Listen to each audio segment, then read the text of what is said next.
Na qualidade de Presidente do Departamento de Engenharia Informática do Instituto Superior Técnico, gostava de vos dar boas-vindas às cerimónias de jubilação do professor José Tribolé.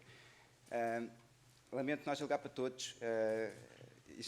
Quando decidimos o local desta sessão, houve uma discussão inicial e o professor Tribolé, no seu estilo próprio, disse: se não pode ser no Altice Arena, então tem que ser no Técnico. Este é o maior anfiteatro do Técnico. Temos anfiteatros abertos alternativos para as pessoas estarem a ver a sessão em direto e convidava todos desde já a, no final, nos encontrarmos no átrio do pavilhão central para um porto de honra no final. Portanto, agradeço a vossa presença toda, acho que é uma justa homenagem ao professor Tribolé, acho que ele teve um impacto na vida de muita gente, alunos, colegas e no próprio Instituto Superior Técnico.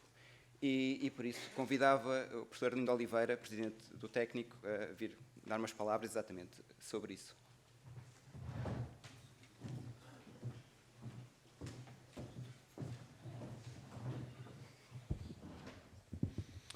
Magnífico reitor da Universidade de Lisboa, professor António Cruz Serra, professor José Tribolé, hoje aqui muito justamente homenageado, professor José Carlos Monteiro, Presidente do Departamento de Engenharia Informática, professor Leonel Sousa, Presidente do Departamento de Engenharia Eletrotécnica de Computadores, membros dos diversos órgãos da Universidade de Lisboa e do Instituto Superior Técnico, nomeadamente do Conselho Geral, do Conselho de Escola, senhores diretores e presidentes das unidades do IST, senhores vice-presidentes, presidente do Conselho Científico e presidente do Conselho Pedagógico, senhores professores, caros alunos, caros amigos e familiares do professor José Tribolé,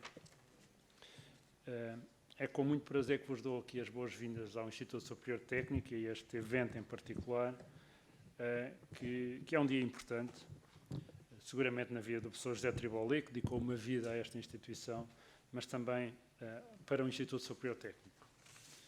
Uma vez que este dia marca, ainda que simbolicamente, também o dia em que o Instituto Superior Técnico deixará de contar com a colaboração do professor José Tribolé no ativo, embora, estou convicto, não deixará de contar com a sua colaboração real com esta escola, que sempre deu com vontade, com competência e com grande entusiasmo que todos nós conhecemos. O professor José Tribolé, como sabem, é professor catedrático do Departamento de Engenharia Informática do IST, teve muitas outras funções, entre as quais a presidente deste departamento e a presidente do Departamento de Engenharia Eletrotécnica e de Computadores.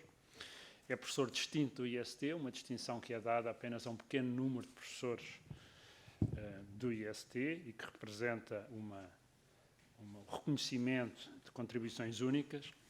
Embora deva dizer que no caso do professor José Tribolé, estas contribuições são talvez mais únicas ou mais numerosas do que é natural ou do que seria de esperar, mesmo para um professor catedrático, mesmo para um professor que tem uma carreira tão longa como é aqui.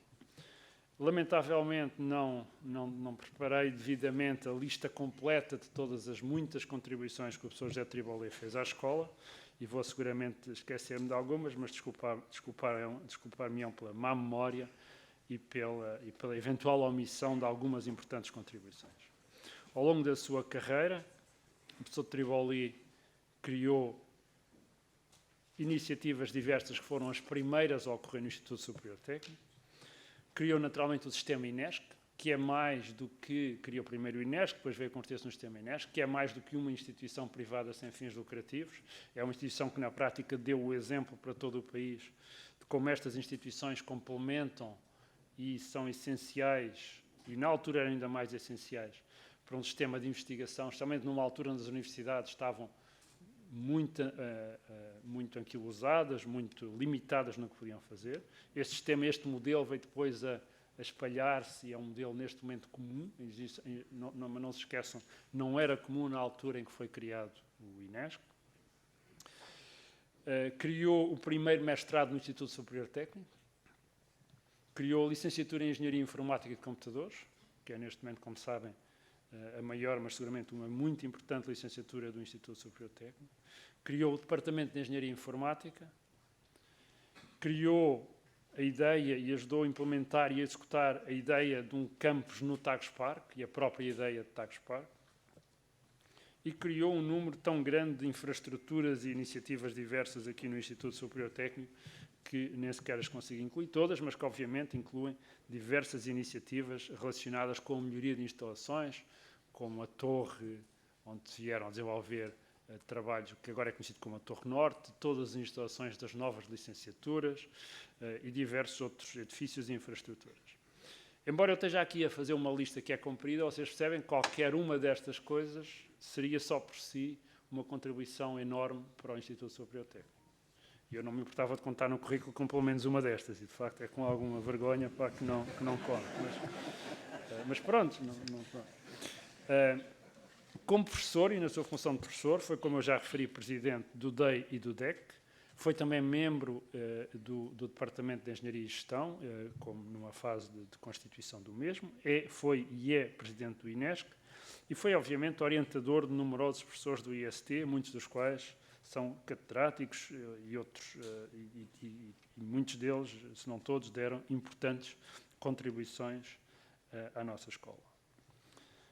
Das disciplinas que lecionou, nem sequer me atrevi, mas sei que elas vão desde a arquitetura de computadores, vão até aos bits que se ensinam na arquitetura de computadores aos alunos do primeiro ano, até à arquitetura de organização empresarial, o que praticamente é a gama mais vasta que alguém alguma vez ensinou no técnico, uma vez que vai desde os bits até aos servidores de carbono, e reconheçamos que não há muitas pessoas que tenham a capacidade para se adaptar com visões tão diferentes ao nível pormenor. Portanto, numa nota mais pessoal, eu tenho trabalhado com o professor José Tribolé já há muitos anos, estava agora aqui a tentar fazer as contas de cabeça, mas deve ser à volta de 30 anos, quando entrei em 1984, 30 não é, mas deve ser 35, para o INESC. O entusiasmo e a competência que o professor José Tribolé sempre pôs em tudo aquilo em que se empenhou é inspirador para todos nós. É provavelmente dos mais jovens professores desta sala, se não em idade, mas pelo menos em espírito. E peço desculpa àqueles de vocês que também são jovens em espírito, mas para se baterem com o José Tribolé têm de ter um bocadinho ainda têm de rejuvenescer um bocadinho mais. E, acima de tudo, portanto, o ponto essencial da minha intervenção era agradecer, em nome do Instituto Superior Técnico, as muitas contribuições que o José Tribolé deu a esta escola, deu à Universidade de Lisboa, desejar que, mesmo reformado, jubilado, continue a contribuir para a nossa escola e para as nossas instituições com entusiasmo e com o empenho que sempre tem mostrado, e que, acima de tudo, continue a desfrutar da eterna juventude que sempre o caracterizou por muitos e bons anos. Muito obrigado a todos.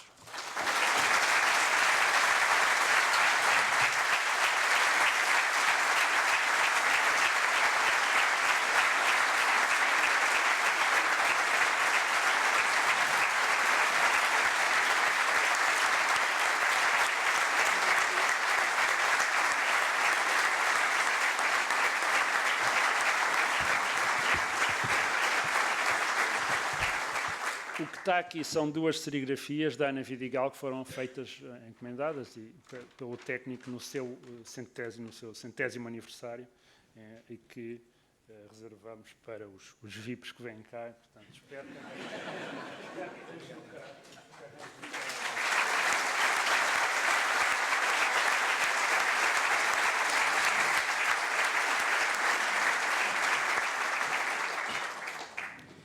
Bom, de seguida temos um convidado muito especial, que deu-nos algum trabalho, porque a gente tentou manter segredo do professor Tribolé. Não sei se conseguimos, nem se não, para ser uma grande surpresa. E então nós trouxemos a esta cerimónia o orientador do professor Tribolé no MIT, o professor Alan Oppenheim, que vai agora dar umas palavras. Certamente muitos de nós já conhecem o nome Oppenheim dos livros de processamento de sinal que nós todos usamos aqui, e que convidava agora para entrar.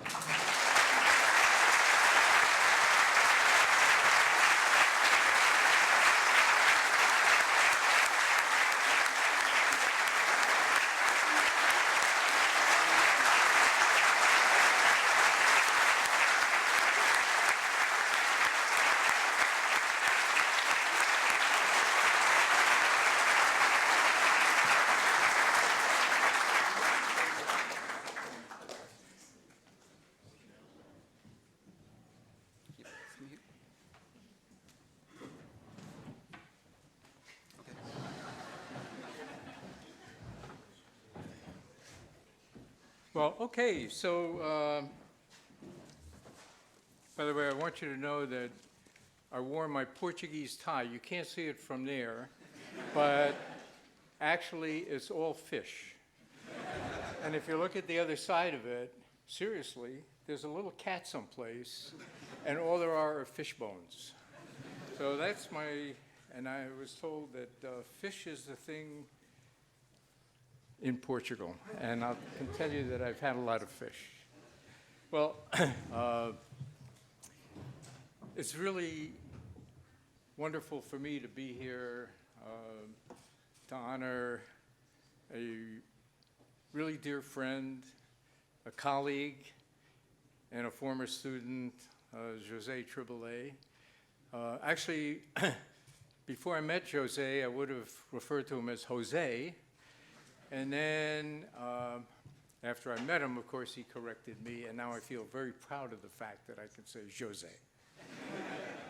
So we go back to the 70s, and actually I was on sabbatical in France in 72, 73, and Russ Mercereau, who since became very famous, was a postdoc in my group, and he called me transatlantic, and by the way, back then, making a transatlantic call was a big, big deal. And he said, there's this student in the class who is absolutely extraordinary, and you're just going to have to meet him. And, you know, there are a lot of extraordinary students at MIT. So on a trip back to MIT halfway through the sabbatical, I got to meet Jose, and absolutely it was clear right from the beginning that he was extraordinary, and that was just the beginning of my understanding just how extraordinary he was and is. So I enthusiastically invited him to join my research group, and this is a picture of a little party at my house at the time. Two questions for the audience. One is, can you recognize Jose? The other is, can you recognize me? And the third is, can Jose recognize anybody in that picture? So you can probably pick out a few, probably Monica, probably Ron Crochier, maybe Mike Portnoff, and there are a bunch of others that, you know, it's just something. You look back in these pictures, I'm looking at the picture of me right now and saying, did I really have that much hair? And the mustache, well, yep, I did. And that's the way things move along. Well, so Jose joined my research group and got into working on a problem involving using a nonlinear filtering technique on seismic data, which had become kind of a hot area and topic in signal processing at the time. And this is a picture of, I'm not sure whether I was explaining something to Jose or he was explaining something to me, or we were both confused about something.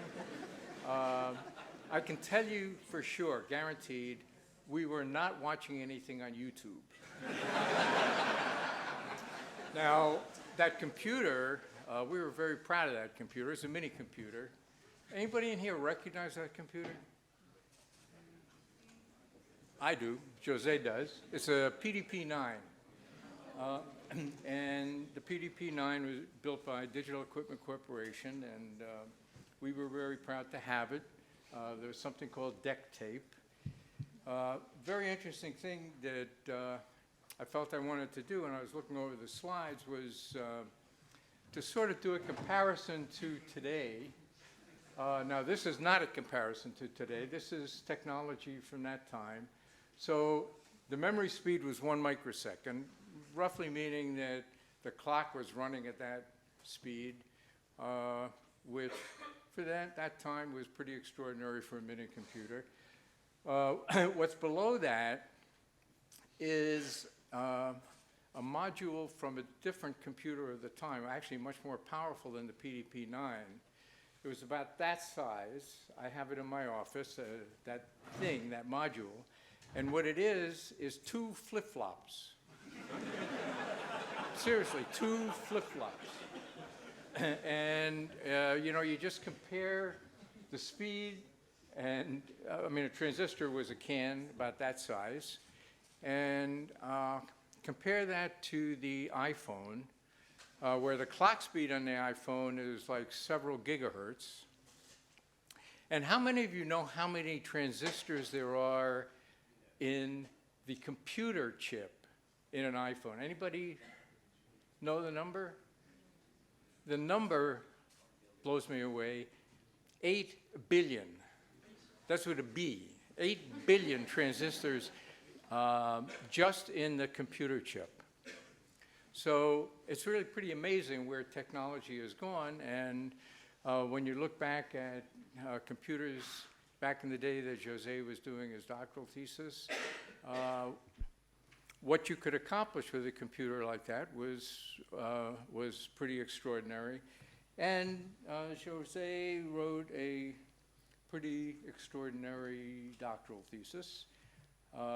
Here's a picture of the page. I don't know if you notice this. There's something about this. First of all, José, this is not a copy of the copy of your thesis that I took out of the wastebasket, okay? How many of you know that story? Well,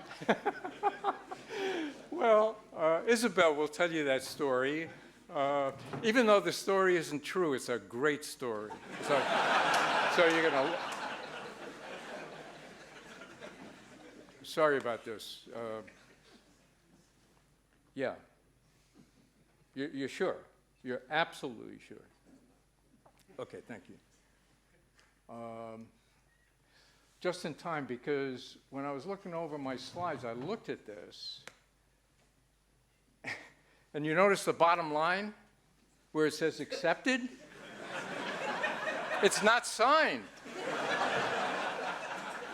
So I was kind of in a panic yesterday.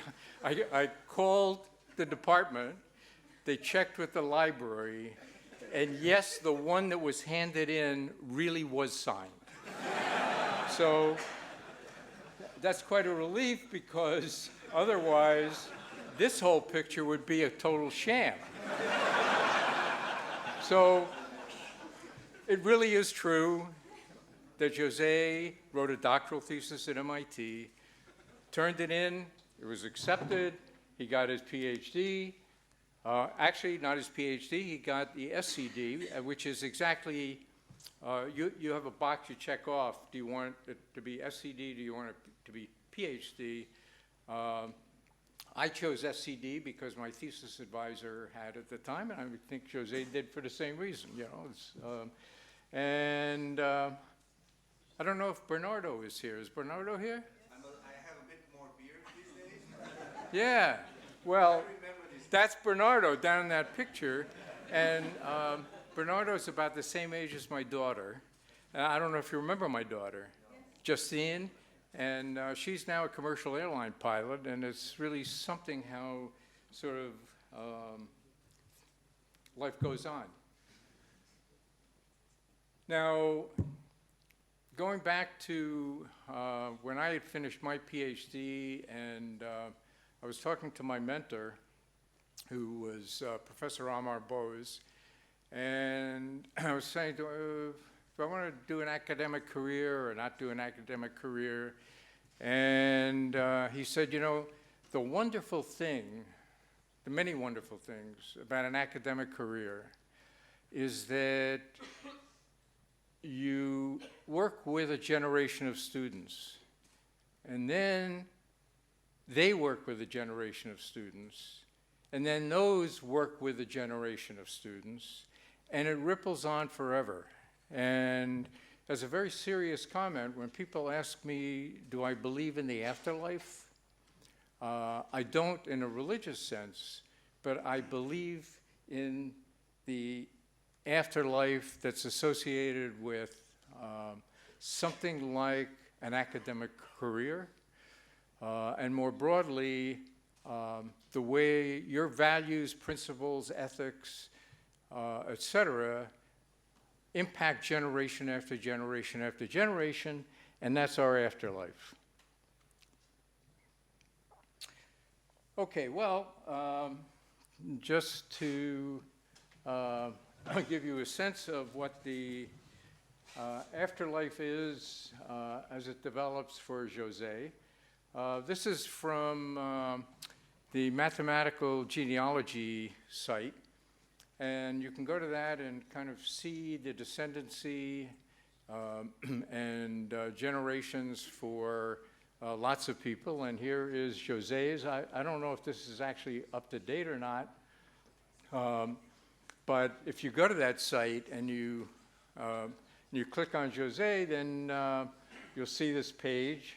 And then you can click on any of the names and you can see who their descendants are. And you can go back and see pre-descendants, whatever they're called, sort of going back in history. It's a very interesting site. So this is José's academic genealogy site. Okay, now, just to go back to this, and I wish I had a magic marker, I'd walk right up to the screen and sign it as accepted.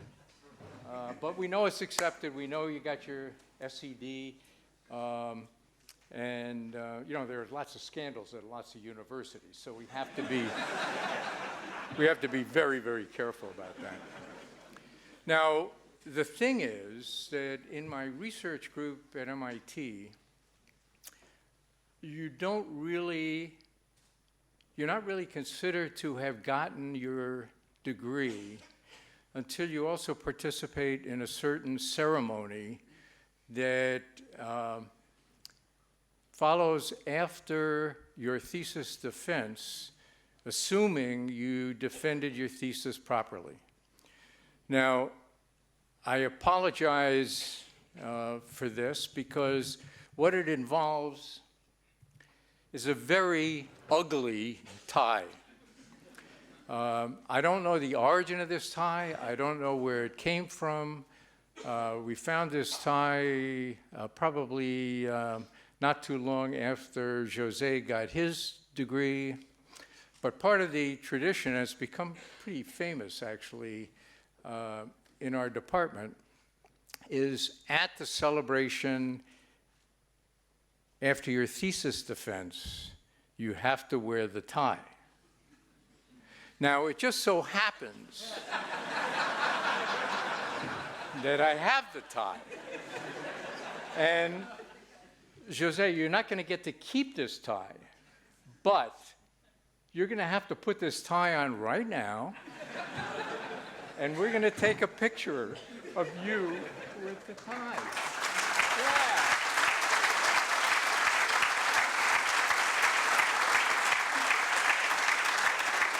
Okay. So we're going to have a picture.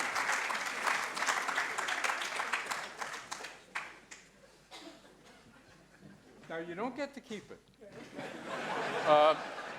But there's some incredible DNA that's on that tie, I'll tell you that.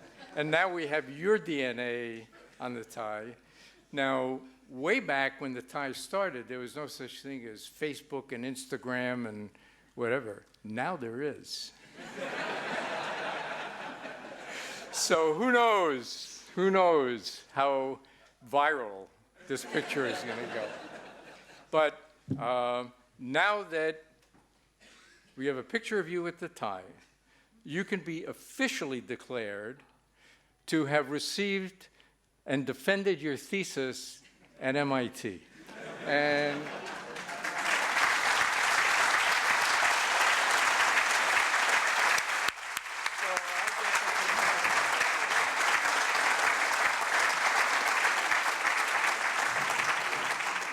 and José, congratulations for such an extraordinary career that you've had. I've watched it, and another wonderful thing about an academic career is watching your students zoom way past you, and it's always a pleasure to applaud them as they reach these exceptional heights.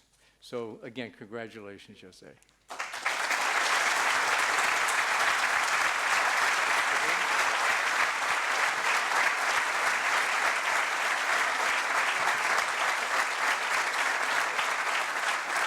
Professor Oppenheim, this is a token of our appreciation for coming here for this ceremony. What's the translation for serigrafia? Wait, there's nothing in it. No.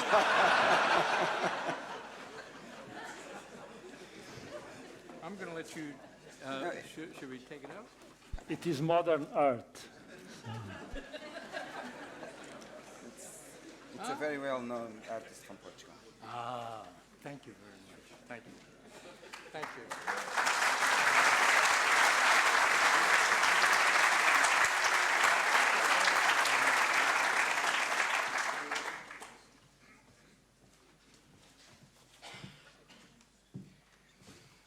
So I'd like to announce also that Professor Oppenheim will be giving a talk tomorrow. It's part of the distinguished lecture series of both Instituto Superior Técnico and ANESC-ID. It's first, I think, because this has not been announced yet, because this was supposed to be a surprise, so we cannot announce the distinguished talk.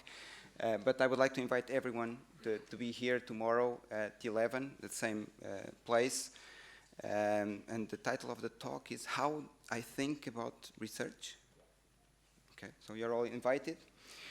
And now we'll continue on in Portuguese. E ouvimos do pai científico, agora gostava de convidar a professora Isabel Trancoso a falar sobre os descendentes científicos do professor Tribolino.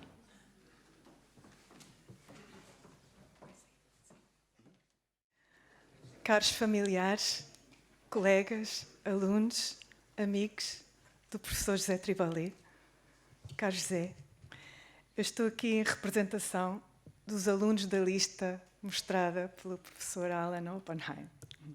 Muitos foram os que enviaram o seu testemunho por texto ou por vídeo. A mim, como aluna de mestrado e de doutoramento que fez parte da escola, como um enorme privilégio estar aqui pessoalmente. Representa, assim, uma geração de alunos de doutoramento muito gratos pela orientação, pelos desafios, por lhes teres ensinado a apontar bem alto. Uma geração de alunos muito orgulhosos por ter tido a scientific grandfather with the prestige of Professor Alan Oppenheim e, sobretudo, um pai científico que pode ser um personagem controverso. Mas, parafraseando um de nós, o meu colega António, num dos testemunhos, cuja obra é verdadeiramente impressionante, como professor, como investigador, como fundador. Infelizmente, não conheço todos os alunos daquela lista, apenas aqueles que, como eu, fizeram as suas teses na área de processamento digital de sinais, seguindo os passos brilhantes do orientador, cuja própria tese foi publicada em livro.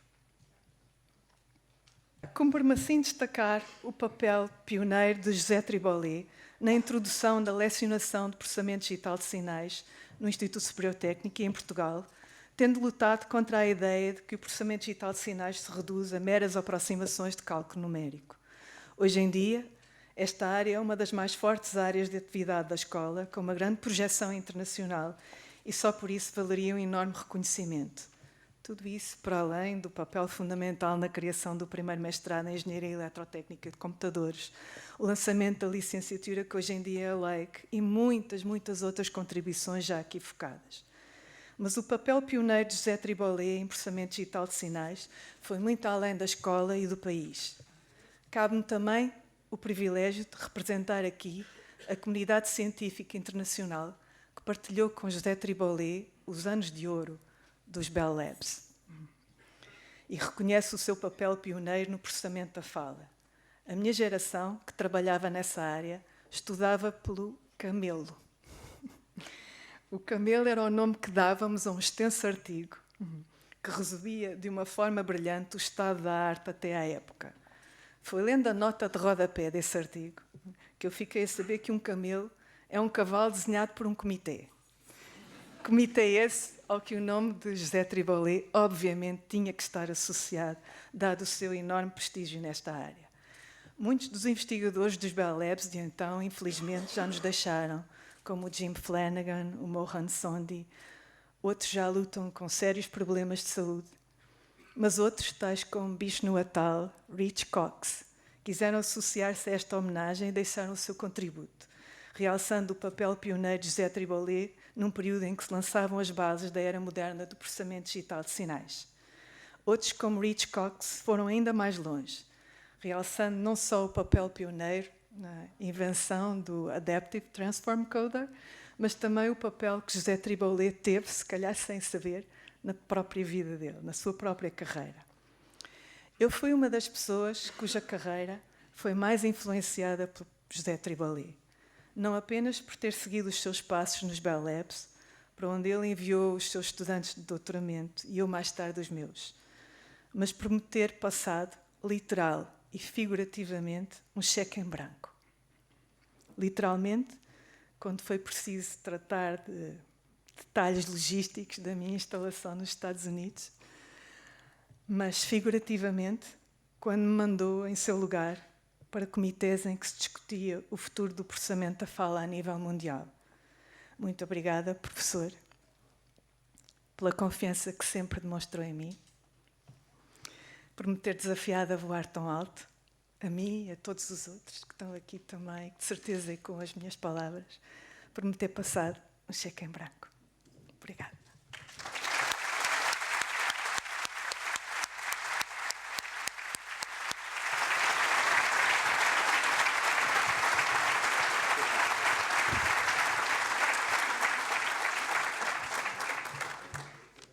Temos um último testemunho, um último convidado que tinha uma boa razão para não estar presente e então fez-nos um vídeo que eu ia passar agora. É com enorme alegria que presto homenagem ao meu querido amigo José Tribolé no momento da sua jubilação como professor universitário do técnico. O José Tribolé e eu fomos colegas do primeiro ao quinto ano, mas muito mais do que isso. Grandes amigos, sempre ajudando-nos um ao outro. Eu tive a ocasião de reconhecer as suas enormes qualidades. Qualidades humanas e qualidades como estudante, com uma inteligência, uma argúcia e uma capacidade de inventar absolutamente notáveis e que justificaram o êxito da sua carreira de investigador.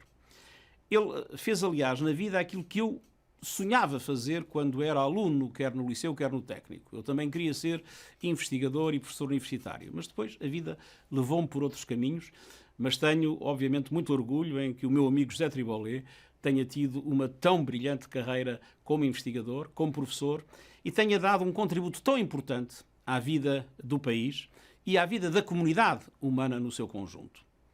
Este é um momento em que eu desejaria estar aí, infelizmente não posso, mas aqui vai um enorme abraço de amizade e de admiração.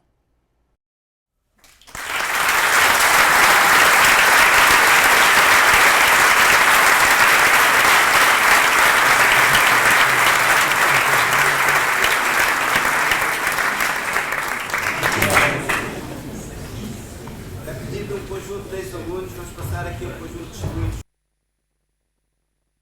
que foram gravados.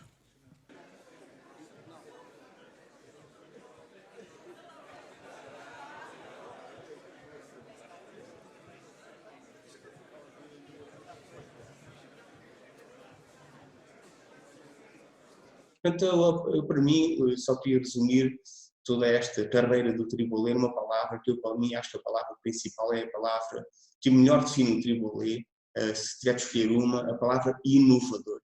Porque não é só o criador de coisas, não é só o empreendedor que cria novos negócios, é também a criação de novas licenciaturas, novos departamentos. E, portanto, é a inovação organizacional, novas estruturas, novos produtos, novos serviços, que eu acho que melhor define o Tribolé. Então o Tribolé é isto, não é? Portanto, é um gajo que, de alguma forma, alterou a vida de toda a gente com quem teve que lidar, e acho que a grande maioria deles alterou para melhor.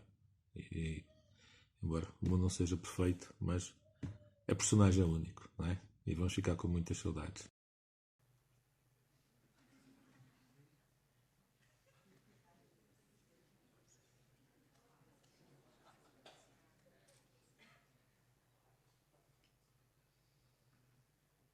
prática. Gostava de destacar fundamentalmente dois aspectos. Por um lado, a sua liderança e visão na capacidade de transformação organizacional que se manifestou em várias coisas, nomeadamente na criação do INESC, da criação do Departamento de Engenharia Informática, na criação da licenciatura em Engenharia Informática e vários outros cursos. E por outro lado, o seu grande destaque também como professor dedicado e entusiasta, que foi um exemplo para todos nós, para os colegas e para os alunos.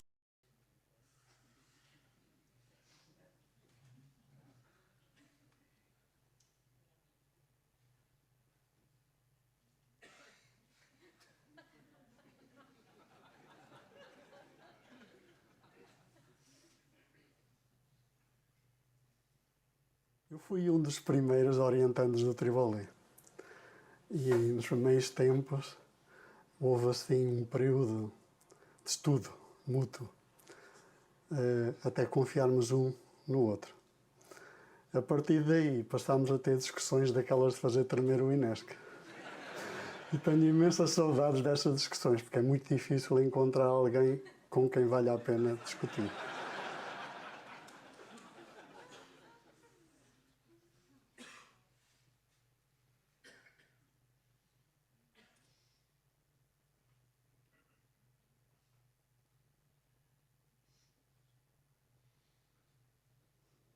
Foi quem me disse um dia: tens que ir fazer teatro. E fui fazer teatro. Fez-me crescer. Foi o professor que me fez assim crescer, desenvolver as minhas capacidades muito além da investigação. Por tudo isso, o meu profundo agradecimento ao professor Tribolé. O professor Tribolé, como professor e orientador científico, é um desafiador permanente que incuta a necessidade de evoluir, inovar e ultrapassar os obstáculos que vão aparecendo.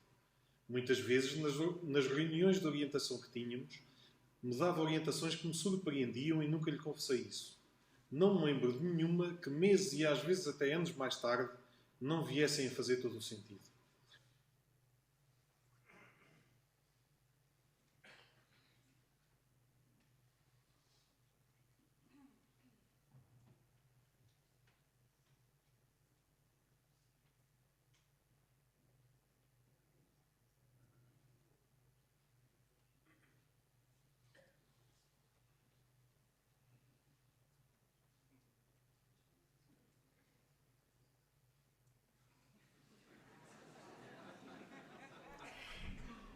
Estão a ver o que é que isto quer dizer a meio de uma aula com centenas de alunos, não é? Que a qualquer momento nós habilitávamos que o professor olhasse e dissesse: olá, João Pombinho, o que é que achas disto, pá?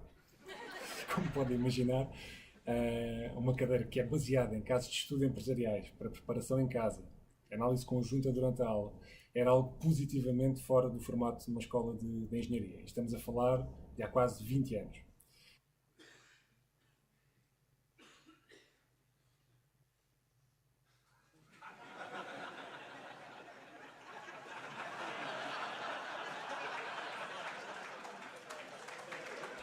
E agora, passados mais de 5 anos, há uns dias atrás, após conclusão com sucesso do meu período experimental, assinei o contrato por tempo indeterminado com a Universidade de Madeira, uns dias antes da jubilação do meu pai científico e não só.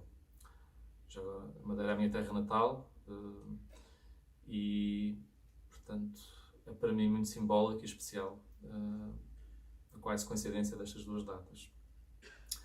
E, neste momento muito especial, meu caro amigo, professor José Tribolé, gostaria de expressar a minha mais profunda gratidão por toda a sua paciência, dedicação e ajuda no desenvolvimento da minha carreira e também como pessoa. E para mim, ficará sempre a lembrança do convívio e de tudo o que foste fazendo ao longo dos anos.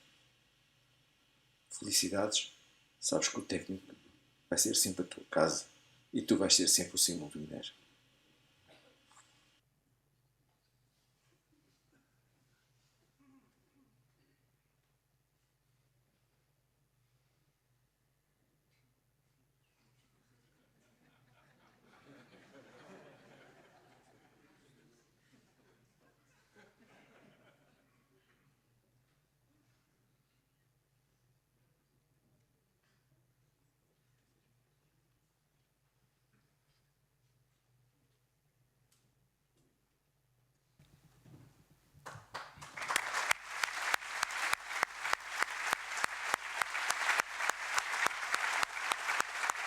Convidava agora o professor Tribolé para dar a sua última aula.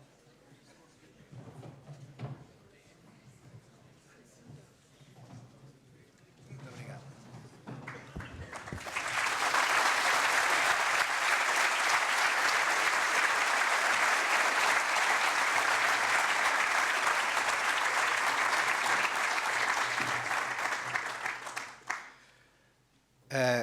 Queridos amigos, autoridades académicas, meu caro reitor e amigo de há muitos anos, e o presidente do técnico, o presidente do Departamento de Eletricidade e Informática, todos os colegas, estudantes, funcionários desta escola tão importante que eles são, convidados, minha querida família e amigos.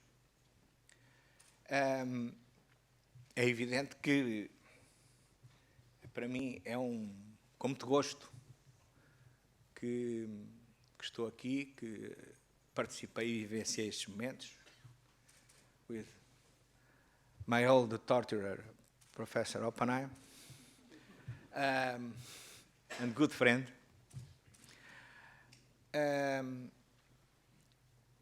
Eu gostaria de, umas palavras simples de agradecimento, transmitir algo que no fim desta carreira, eu queria dizer que não trocava esta carreira e esta profissão por nada.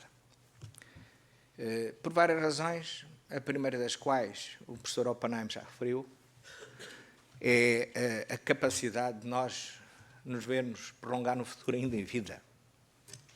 Vermos os nossos colaboradores, os nossos estudantes, os nossos doutorandos a evoluir, a criarem valor em tempo real.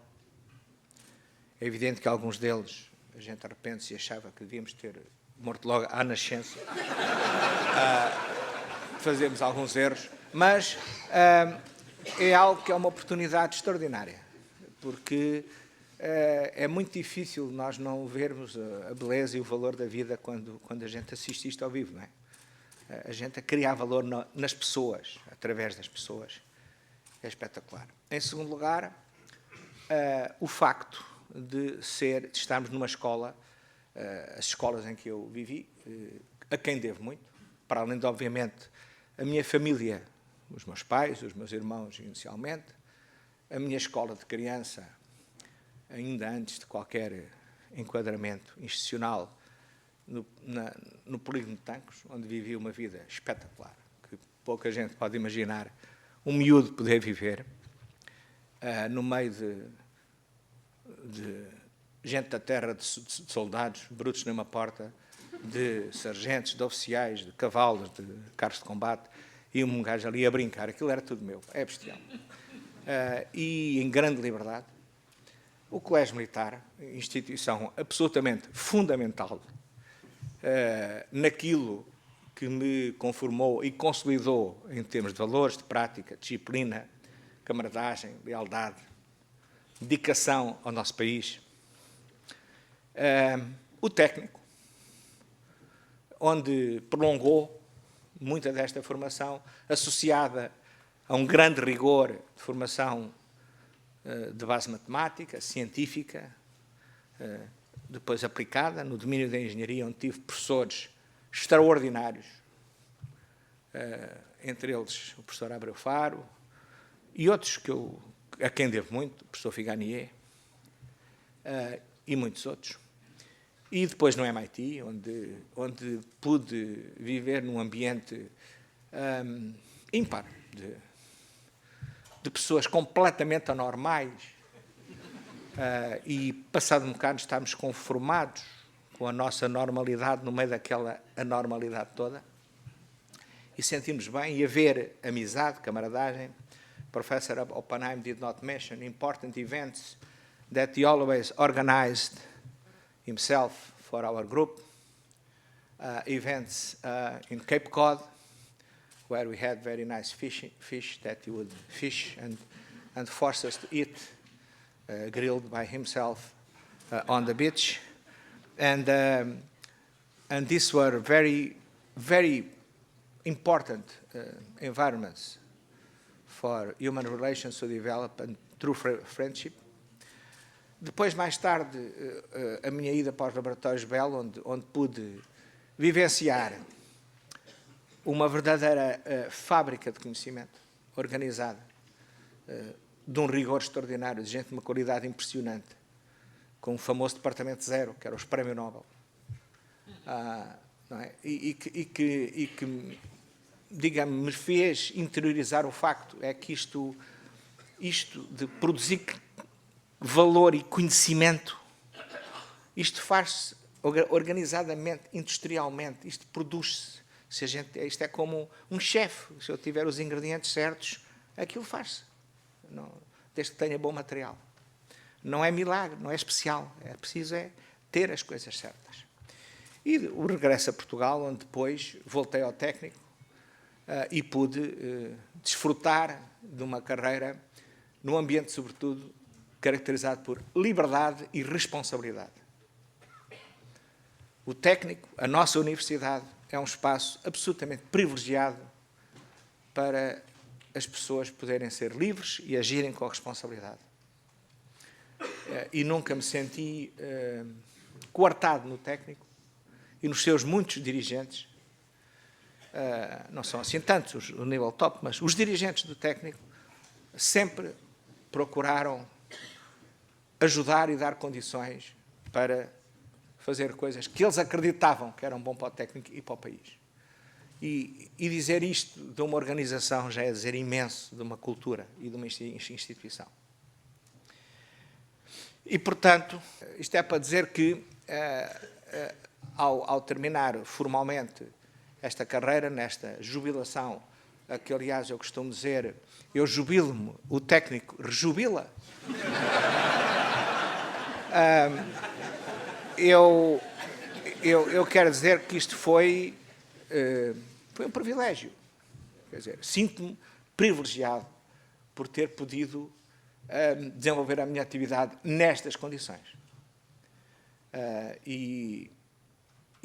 Portanto, muito do que sucedeu é simplesmente o resultado da gente ter os ingredientes certos, os métodos certos, trabalhar com persistência, não ter medo de errar, porque só errando é que a gente aprende, e eu fartei-me de errar, graças a Deus, e a gente continua a puxar para o lado certo, isto vai andando e construindo, como tem sucedido até agora, nestes longos anos desta nossa escola paradigmática e desta nossa universidade. E muito obrigado a todos pela vossa presença e por tudo que fizeram até aqui, nesta sessão. E como há uma aula, eu agora vou dar uma aula, e vou dar uma aula a sério. Muitos me provocaram a dizer, vais fazer aquelas barracadas do costume, que vais mandar porrada em toda a gente. Não, eu vou considerar esta aula como um testamento intelectual do que eu, ao longo destes anos, tenho vindo a fazer, e algo, sobretudo nestes últimos 20 anos, é algo em que eu acredito profundamente. E tem tudo a ver com o papel e a responsabilidade da engenharia na construção do nosso futuro como sociedade. O título, portanto, eu mandei matéria de estudo, como sabem, é o meu método pedagógico normal, claro que não temos condições aqui para eu estar a fazer perguntas e interação com a assistência, mas a minha ideia é que quem se deu ao trabalho de dar uma olhada por aquilo, é natural que ficassem com algumas dúvidas, ou olhassem com boi para palácio e para aquilo, mas espero que, através desta aula, possam, pelo menos, apanhar alguns dos conceitos fundamentais que eu queria transmitir e que são muito poucos e muito simples. E, por isso, muito difíceis de apreender. Há o título em inglês, mas queria que reparassem nisto, esta palavra aqui, Perspective, a Human-Centered Future. A palavra importante é human. Ou, em português, o papel da engenharia organizacional, uma área nova de engenharia, própria de engenharia. Não tem a ver com gestão. Não é que a gestão não seja muito importante, é uma área disciplinar de engenharia organizacional. Mas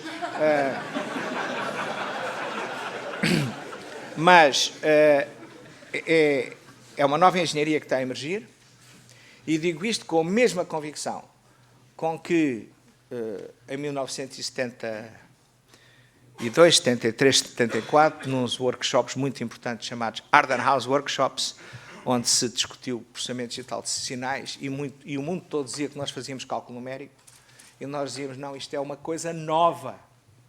E como se veio a provar, é uma coisa tão nova que deu base a toda esta processamento digital, esta transmissão de informação digital que hoje está por todo lado. Eu afirmo que isto é o mesmo. A engenharia nacional é uma área nova de engenharia e que a nossa escola é uma das pioneiras mundiais nesta área e só espero que agarrem o desafio que aqui vou dar e a desenvolvam. Porque é preciso. Ora bem, vamos começar, isto vai ser rápido, assim. Vamos começar por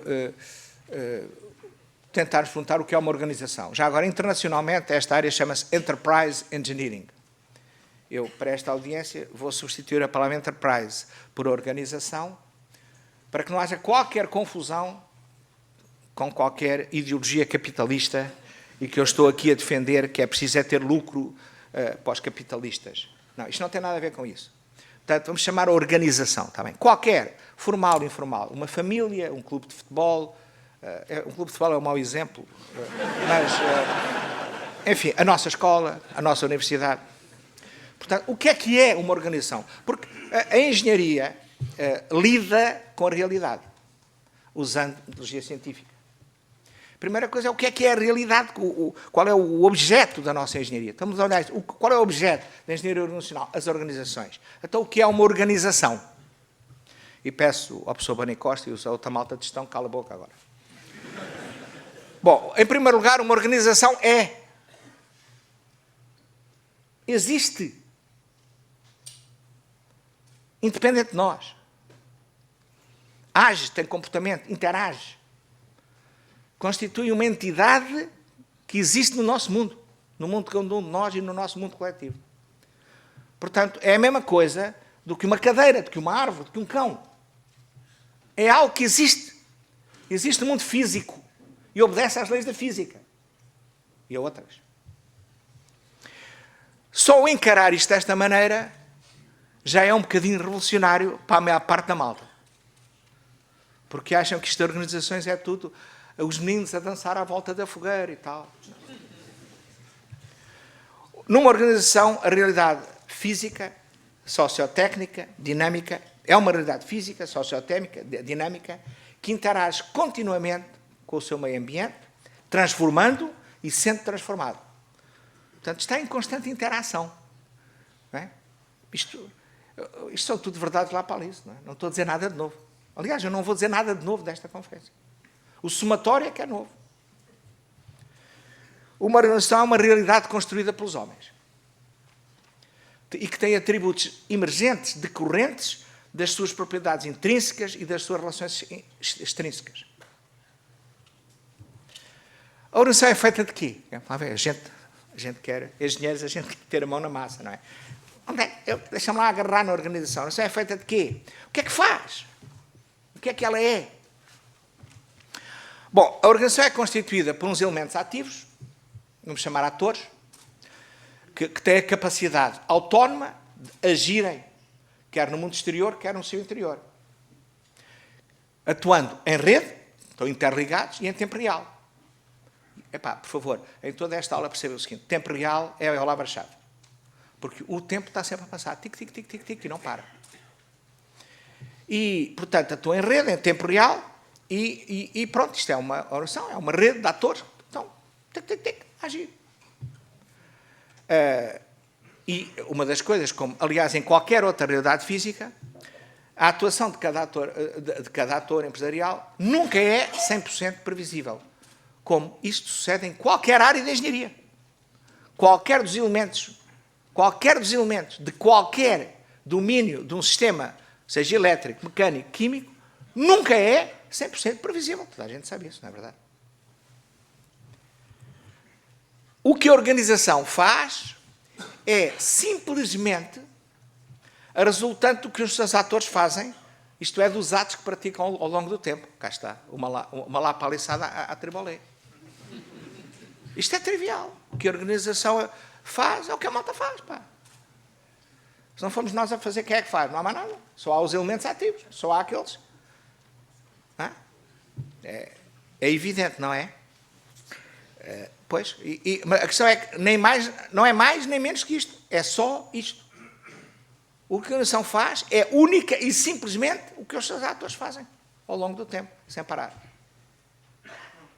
Já agora, isto tem descrições matemáticas interessantes. Hein? Portanto, uma organização é uma rede de atores, atuando sobre o seu meio ambiente, produzindo respostas para o meio exterior, em função dos estímulos que recebe. Por outras palavras, uma organização é um sistema dinâmico. Quem é de engenharia já percebeu muito. Quem não é de engenharia, fique pelo menos com a noção que é melhor começarem a perceber o que é isto. Um dos maiores dramas que nós temos hoje na nossa vida mundial, e a todos os níveis, e nomeadamente ao nível dos grandes decisores e responsáveis, por exemplo, pelos nossos sistemas políticos e de governação, é que eles não compreendem o que é um sistema. Isto é muito grave. Bem, como se está a ver agora, por exemplo, na questão do ambiente, não é? Portanto, a organização é um sistema dinâmico.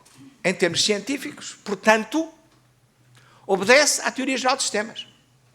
A teoria geral de sistemas tem 60 anos de património intelectual. 60 anos, não é? Com várias escolas americanas, russas, francesas, latinas, etc. Todo o corpo científico e tecnológico existente sobre sistemas dinâmicos aplica-se integralmente às organizações. Eu, quando estive estudante no MIT, no mestrado que fui obrigado a tirar, tirei não sei quantas cadeiras. Metade era sobre teoria de sistemas e controle dinâmico. Na altura, um dos objetivos do MIT era controlar foguetões, não sei bem para que fins, talvez nucleares, e rockets para chegar à Lua. Portanto, um tipo tinha sistemas dinâmicos e teoria de controle, para dizer chega, com matemática daquelas arrevesadas que a malta da matemática aqui gosta, coisas realmente assustadoras. E é curioso, porque eu estou a usar isso tudo hoje nas organizações. Não uso a mesma matemática, é os mesmos conceitos. Portanto, hoje, no século XXI, nas sociedades desenvolvidas, uma organização é uma entidade biónica, que é constituída por agentes, atores, que têm autonomia e vontade própria e que constituem os nós da rede, que essa rede interliga-os em tempo real. E esses nós, materialmente, são de dois tipos. Uns baseados em tecnologia de carbono, a que normalmente chamamos humanos, e outros baseados em tecnologia de sílica, a que chamamos computadores. Estes são os atores que existem nas organizações. Alguma questão? Portanto, uma organização é uma rede, é uma web, a gente hoje diz uma web semântica, muito importante a palavra, e já vão ver porquê. Porque a linguagem é tudo. É uma web semântica, como agora estou em informática, não é? De servers, de servidores, de carbono e de sílica, que estão a interoperar em tempo real continuamente. E é o que é uma organização. O técnico é uma web de servidores, não é? Que são toda a malta do técnico, que está a fazer coisas. E sem parar. O que é o técnico? É isto. E não é mais que isto. E cada servidor, ainda por cima, atua autónoma e livremente, sob controle do seu sistema operativo próprio, cada um de nós tem um, e que vai executando as apps que lá estão dentro. Portanto, eu tenho as minhas apps, eu agora estou a falar, vocês estão sentados a ouvir, este computador está a projetar, a organização é isto. É uma internet gigante a operar. O que é biónica? É biónica porque porque tem lá a parte eletrónica e a parte biológica, não é? Biónica. Gosto disto. É um nome moderno. Em última análise, a organização como ente biónico coletivo tem persona. Isto é mais discutível. Aqui a malta da filosofia fica muito preocupada, mas entretanto eu, para resolver o problema, fui buscar uma sobrinha minha a doutorar em filosofia, e ela fez uma tese sobre free will e disse que, sim senhor, há free will e, portanto, isto está tudo certo lá do ponto de vista. Portanto, uma noção, é um ente biónico, é um ente, é uma entidade biónica, que tem persona, que tem consciência de si e tem vontade própria. Isto é um facto da natureza. Eu estou a afirmar isto. Reparem, não é diferente do que eu sou. Reparem, o que é que eu sou? Bem espremidinho, sou 98% de água e banha. Depois ficam umas células que estão interligadas por determinadas webs, umas elétricas, outras bioquímicas, numa certa topologia, e aquilo está a operar. E nenhuma destas células, nenhuma, tem noção de que eu sou. Agarram numa delas e dizem, epá, quem é que tu és? Sai lá. Sou a célula 3 bilhões não sei quê. E depois, isto tudo junto, este sistema dinâmico, de repente diz assim, eu sou o José Tribolé. Chama-se uma propriedade emergente. Que só funciona com esta colaboração. Porque se me separarem numa mesa de autópsia aos pecados, aquilo não dá. Aquilo não funciona. Uma organização é a mesma coisa. Ela toda junta a operar, tem personalidade, tem atuação própria, tem vontade própria, tem consciência de si. Eu gosto muito do Damásio. Ora bem, como entidade física, uma organização constitui-se um domínio específico da engenharia. A engenharia, portanto, permite fazer estudos e desenvolvimentos tecnológicos baseados no método científico, como qualquer outra engenharia. A engenharia organizacional distingue-se, portanto, pelo seu objeto, que são as organizações. E que não são sistemas mecânicos, nem elétricos, nem químicos, nem biológicos. São sistemas organizacionais. Portanto, é uma coisa muito importante, é a gente ir perceber o que é aquilo. Não é? E eu acabei de dizer o que é aquilo. É um conjunto de atores, de servidores de carbono e de sílica, interligados em rede, a operar. Cada uma destes nós tem o sistema operativo próprio, com um conjunto de apps. E os gajos estão lá, é a organização a funcionar. Pronto, acabou. É simples. Ora bem, mas eu quero discutir como é que a gente consegue, em termos de engenharia, controlar as organizações, mas isto por causa das coisas políticas, e para não confundir com Politburos e a Coreia do Norte, a linguagem mais normal, a gente diz como é que a gente quer pilotar a organização, no sentido de pilotar o avião. Levanto em Lisboa, vou aterrar em Berlim. Como é que a gente consegue pilotar, dirigir a organização para atingir determinados fins? Isto em engenharia chama-se controle dinâmico. Está bem. Portanto, vou usar a palavra controle dinâmico, ter esclarecido como é que é. Ora, como é que é possível condicionar o comportamento da persona da organização? Como é que conseguimos condicionar, em tempo real, as ações e as interações dos seus atores com um grau de risco e de controle desejável e admissível, porque ninguém consegue fazer tudo 100%, não é? A gente já sabe. Aliás, a malta de controle que está aqui, já há bocado, a Isabel Ribeiro veio ter comigo, deu-me um grande abraço, porque ela é de controle. Tribolete, amiga, cá estamos. Ora bem, na linguagem de engenharia, como eu digo, chama-se controle dinâmico. Nós temos em engenharia, quer dizer, a nossa comunidade científica, temos em engenharia, através da teoria de sistemas e das técnicas de controle dinâmico, temos respostas para este desafio. O desafio de controlar sistemas complexos, um dos quais são organizações. E, digamos, aquilo que há de novo no que eu vos venho trazer é que eu acho que podemos usar toda a artilharia do controle dinâmico nas organizações. Pronto. Onde há pessoas, pois podemos. Isto não significa mecanizar as pessoas. Não sei. É porque as pessoas são servidores de carbono, a gente tem que perceber como é que é o sistema operativo delas e como é que se trabalha com elas. Porque as pessoas não são máquinas. Não são, não. Mas é possível. Bom, e é porque é possível a gente controlar sistemas complexos que nós temos aviões que voam e aterram e que normalmente não caiam, não é? Não só um avião, como muitos aviões. Um sistema aéreo mundial. Milhares de aviões a voar controlados por centenas de torres de controle, com satélites, com não sei o quê. De vez em quando lá cai um, vai-se aprender, perceber o quê. Mas é um sistema sociotécnico, pá. Aquilo não é máquinas só. Aquilo é máquinas, é pilotos, equipas de pilotagem, é equipas de manutenção, é os controladores de voo. Aquilo nunca mais acaba, pá.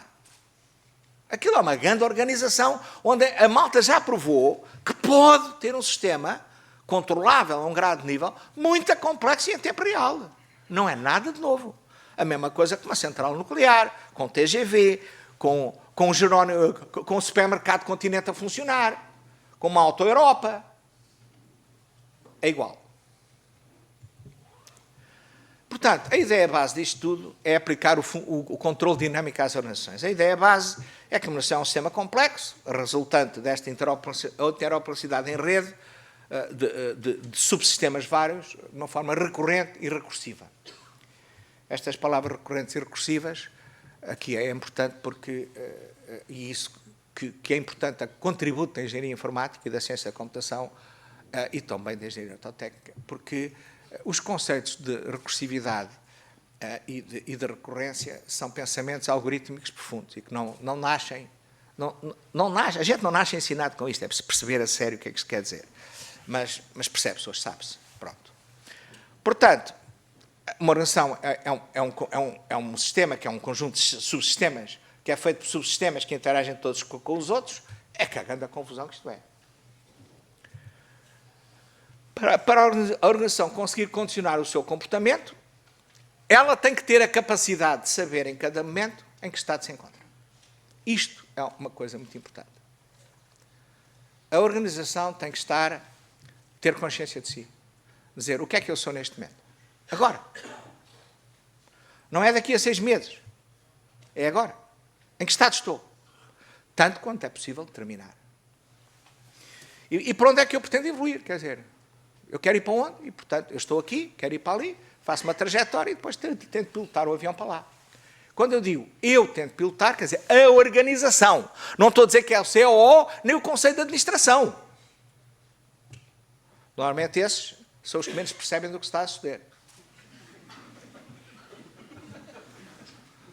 Como é que a organização tem capacidade de saber em que estado se encontra num dado instante de tempo? Num dado momento? Num dado contexto? Isto é a questão-chave. Como é que nós conseguimos que uma organização tenha self-awareness, tenha consciência de si, objetivamente?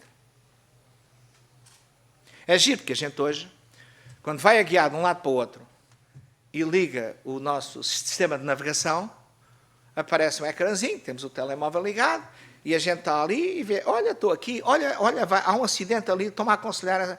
Já está a funcionar, pá! A gente tem isto a funcionar. Estão a ver?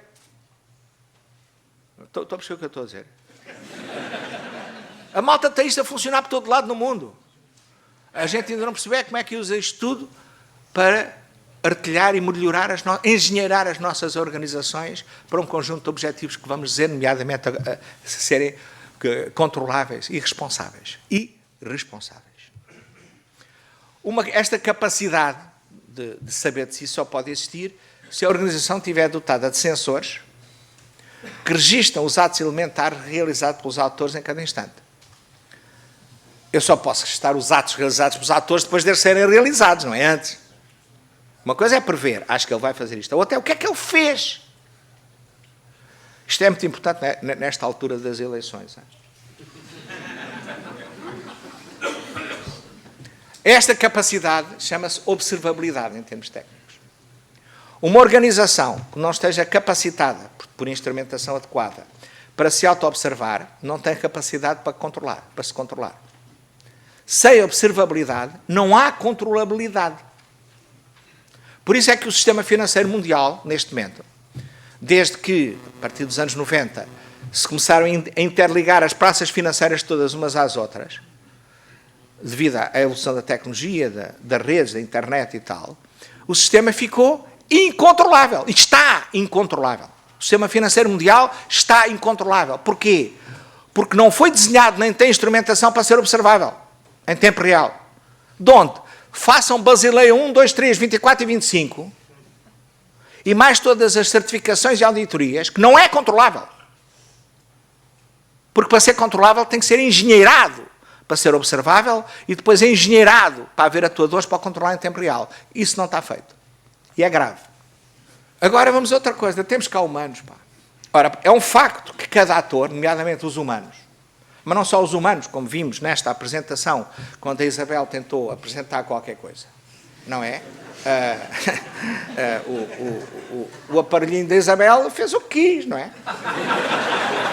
Portanto, é um facto que cada ator age livremente e com vontade própria. Nunca é possível assegurar 100% a ação que um ator vai fazer, num dado instante, seja de carbono ou de sílica. Isso é um facto, é um facto. Não é um problema, hein? Isto é uma realidade. Como é que se consegue assegurar, então, o comportamento desejável dos atores, dada a sua vontade própria? Grande questão de engenharia. Como é que eu consigo assegurar que faço uma ponte sobre o Tejo e que ela, quando houver terremotos e ao mesmo tempo um furacão, aquilo não cai? A malta da engenharia civil e de estruturas e de mecânica sabe como é que se faz. Nomeadamente uma coisa que, como todos sabem, chama-se o fator de cagaço. Desenha aquilo por uma certa coisa e depois multiplica tudo por 3 ou por 4, porque já agora, pá, não vá o diabo de selas e aguenta. Chama-se redundância. Redundância. Isto é, o princípio da não confiabilidade num único elemento. Aquele elemento é bestial. É pá, mas pode falhar. Então eu tenho que, ou na eletrónica, não é? Quando eu tenho, garantir que um oscilador tem aquela frequência, não é? Eu não ponho só um osciladorzinho, eu ponho uma porrada de coisas à volta, que são 10 vezes aquilo, para garantir que o resultado final dá aquela frequência, muito próxima daquilo. É a mesma coisa. Temos que desenhar as organizações com redundância para terem fiabilidade. E a gente sabe fazer isto em engenharia. Portanto, como é que fazemos isto? Usando o que se chamava, nos anos 60, e eu vou usar essa linguagem, Modern Control Theory. Portanto, vamos usar os mecanismos de feedback e instrumentar as organizações, os cockpits da ação de cada ator, com atuadores, que permitam condicionar as ações futuras desses atuadores, que só fazem o que querem. Portanto, eu tenho é que pôr um cockpit deles, um contexto, para que o que eles querem esteja maximamente alinhado com o que a organização como um todo pretende. É claro que isto também se chama aí... Ao Pedro Afonso, o Pedro Afonso dá umas cerimónias religiosas grandes de motivação, liderança, é isso, essas coisas. Ora bem, isto faz-se de uma forma muito simples. Se o tempo de atraso entre a recolha em tempo real dos dados capturados por sensores, quer dizer, se o tempo de atraso entre eu medir e ver o que sucedeu, interpretar e depois acionar os atuadores para condicionar o comportamento seguinte, se este ciclo for menor que a dinâmica dos comportamentos que eu quero ter, eu consigo controlar em tempo quase real a trajetória comportamental da organização. É assim que um voo funciona, é assim que os foguetões chegaram à Lua. Não se programou a trajetória, fire and forget. Não. Mandou aquilo e foi-se em tempo real, controlando a trajetória, com várias estratégias de controle, a ver se aquilo ia aproximando até chegar mais ou menos ao sítio final. Controle normal.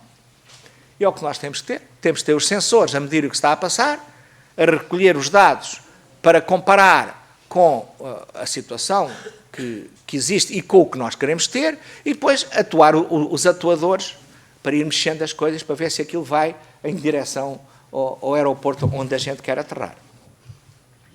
Para isto utiliza-se uma coisa que se chama a teoria de Kalman e que eu vou apresentar aqui, versão popular.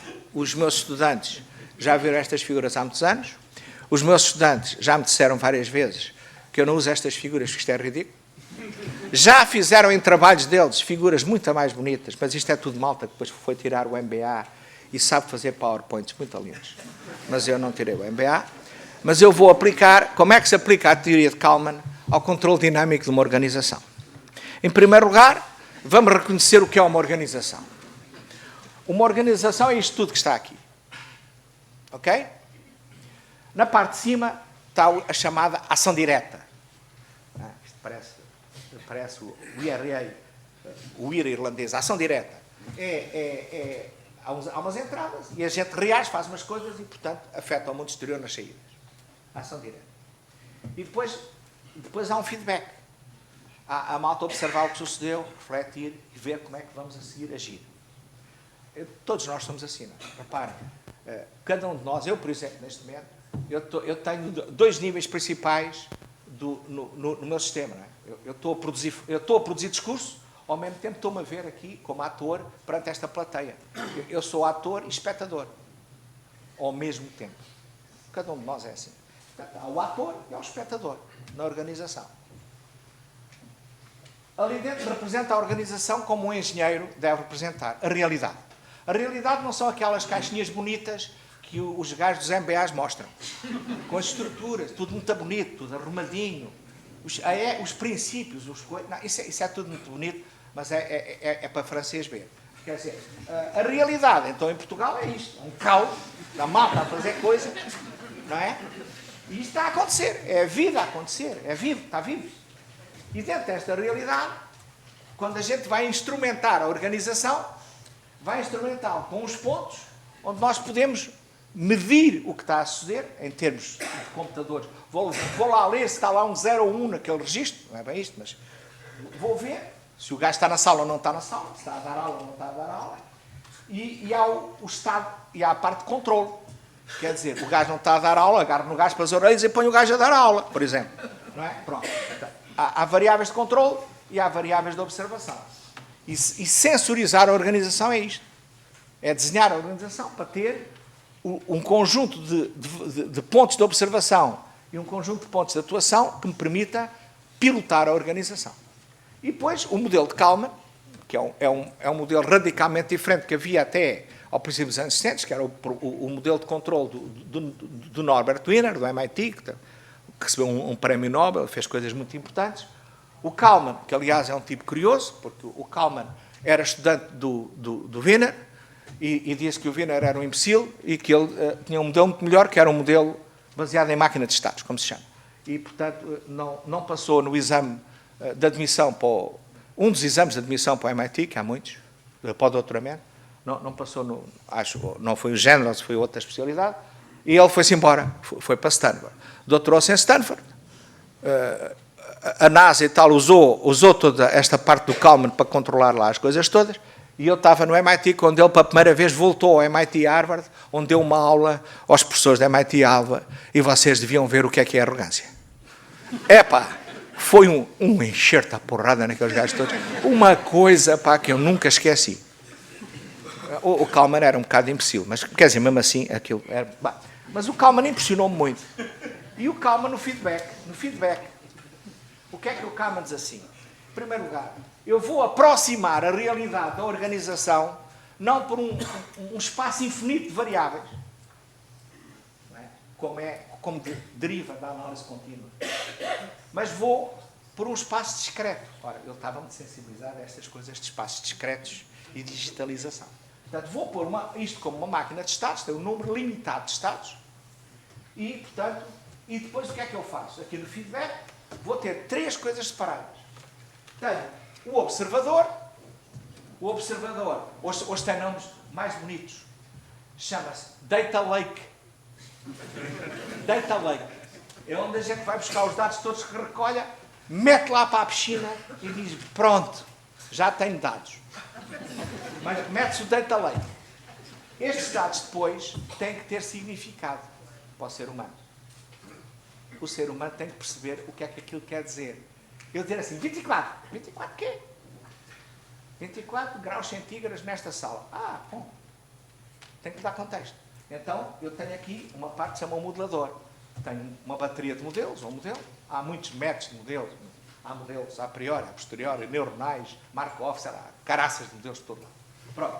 Mas eu tenho aqui uma bateria de modelos e, portanto, vou agarrar nos dados do observador, meto-os no modelo e fico com informação. Isto é, tem conteúdo semântico. O ser humano consegue compreender o que é aquilo. Ok? E, tipicamente, para alguém que seja... que tenha algum juízo, normalmente, ali no modelador não tem só um modelo, não é? Tem uma porrada de modelos, que estas coisas são complexas e isto varia. E, portanto, mas há um momento que nós temos de dizer assim, a realidade, neste momento, vou defini-la, que é esta. Tenho que escolher um modelo. Portanto, agora a realidade é esta. Porquê? Que eu a seguir, a partir da realidade e dos meus objetivos, vou dizer, epá, se o sistema está num estado, se eu estou a voar para Berlim, eu estou aqui por cima de Espanha, há uma tempestade ali adiante, não é? E há um motor que me parou, eu vou definir o modelo e vou ter que tomar decisões. E é aqui no controlador que eu tomo decisões. E perante as decisões, vou atuar as variáveis controladas e controláveis. Isto está em ciclo contínuo. Este ciclo pode ser ao ritmo dos megahertz, ao ritmo dos minutos, ao ritmo dos meses, ao ritmo eleitoral, o que vocês queiram. Mas isto é um modelo natural. É um modelo natural. Isto funciona. Portanto, o que nós estamos a dizer é, nós temos vindo aqui, a nossa Escola de Engenharia Empresarial e Engenharia Nacional de Lisboa, há muitos anos que estamos a aplicar o modelo de Kalman às organizações. Muito bem. Será que este modelo se aplica com humanos? Grande questão. Isto aplica-se aos humanos. Bom, repare, como eu disse, o ser humano, cada um de nós estamos constantemente a observar-nos a nós próprios e o meio ambiente. Estamos a fazer scanning com os nossos sensores. Estamos constantemente, a gente não consegue parar, mesmo a dormir. Estamos sempre a fazer o scanning do ambiente e a receber dados com os nossos canais de entrada. Sempre, não para. Depois, depende do nosso estado, se estamos a dormir ou acordados, vamos interpretar os dados para fazer aquilo que nós chamamos a realidade. Agora é esta, quer dizer, é o meu contexto. Estou situado. Eu estou aqui a falar nesta sessão, eu estou a interpretar os dados e agora dou-lhe contexto, significado, situo-me na realidade, na minha realidade, porque não há uma realidade. A realidade é inatingível. Cada um tem a sua realidade. Epá, a malta das ciências sociais, façam o favor de aplaudir, porque isto vindo de um engenheiro, é realmente muito bom. E portanto, a cada um a sua realidade. E, portanto, perante a minha realidade e os meus objetivos, eu a seguir vou atuar como? Através dos meus canais de saída. E todos nós temos as mesmas classes de canais de entrada e saída. Nós temos todos a mesma arquitetura, mais ou menos. Pá. Esta máquina que nós somos é assim. Portanto, o ser humano usa o modelo. Tem o observer. O observer alimenta o modeler. O modeler serve para o ser humano se representar a si próprio, naquele contexto, portanto, identificar o seu eu, o seu self, no contexto dos outros, onde eu estou, a sua mundivisão, e é isto que ele chama de realidade, e eu estar situado na realidade. Em cada momento. Estamos sempre a atualizar isto, sem parar. E depois decidimos face à realidade o que fazemos. E eu defendo que o ser humano é livre, só faz o que quer. Pode estar muito condicionado, mas só faz o que quer. Isto obviamente é muito discutível filosoficamente, não digo que não, mas mesmo muito limitado. Não é? Eu, se quiser, suspendo a respiração, pronto, não faço, pronto, e morro, pronto, não interessa. Ora bem, então como é que vamos aplicar a teoria do controle às organizações com pessoas, que têm pessoas? E agora, isto é o cúmulo dos meus 20 anos de ensino. É muito bonito isto. Portanto, como eu disse, o ser humano tem personalidade própria, é autónomo, tem free will. O controle de cada persona decide face à sua realidade num dado instante os seus objetivos e as ações que vai realizar no momento seguinte. E agora, eis o que eu vou sintetizar. Este boneco é lindo. É lindo. Vamos com calma. Eu gosto de cores. Este boneco explica, está aqui. Aqui estou eu, Zé Trebolé, está a ver? Num certo instante T. Ali é o relógio fez tic e estou no futuro. T mais 1. Neste instante, eu estou a observar a realidade, fazer o scanner, a meter a realidade no meu móvel, portanto, a perceber, estou a obter dados, a obter a realidade no meu modelo, estou aqui nesta sala, etc. Depois eu tenho um objetivo, é ver se acaba isto, que eu já estou há muito tempo, e seguidamente vou agir, vou fazer qualquer coisa. E agir significa que eu mudei o estado do mundo. Mudei o meu estado interno, mas mudei o estado do mundo. Fiz qualquer coisa, olha, mudei a posição da cadeira, variei uma variável de estado, mudei de variável de estado, fiz uma ação. E a empresa é o que os servidores de carbono e de sílica Faça. Estão a perceber a relação? A gente tem que se concentrar no que se faz. Não é no que aquilo que se diz que se faz. Este é um modelo aplicado ao ser humano, isto é óbvio, não é? Isto é fácil. E depois, portanto, uma vez mudado o estado do mundo mudou, eu volto a observar. Volto a observar o que eu mudei e o que os outros mudaram. Eu estou constantemente a ver. Isto é a mesma coisa que a gente está a guiar na autoestrada, não é? É isto mesmo. Estão a ver a mim, estou a fazer, estou a ver os outros gajos. É o que eu estou a fazer, a conduzir. E agora, como é que eu faço com a organização? Ora, eu disse que uma organização tem persona. É uma entidade. Toda a personalidade é entidade. Quer dizer, tal como as minhas células todas, em conjunto nesta topologia, fazem eu com persona o indivíduo, eu afirmo que um conjunto de pessoas, numa certa rede de pessoas e outros dispositivos, fazem uma entidade que é, por exemplo, o Instituto Superior Técnico.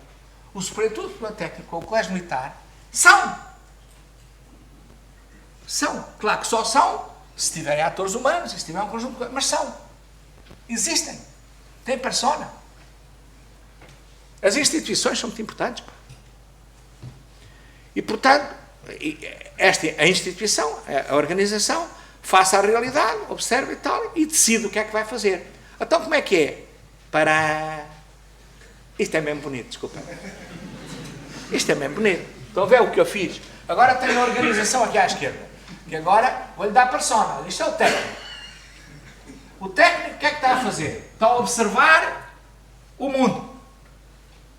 Agora, queridos técnicos, primeira pergunta. Como é que o técnico pode observar o mundo? Quem é que quer responder? Atenção, isto não é um modelo soviético.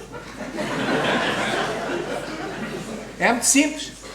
As únicas entidades capazes de fazerem coisas são os servidores de carbono e de sílica. Só eles é que podem fazer. Portanto, quando diz o técnico que está a observar o mundo, é a malta, os servidores de carbono e de sílica estão a observar o mundo.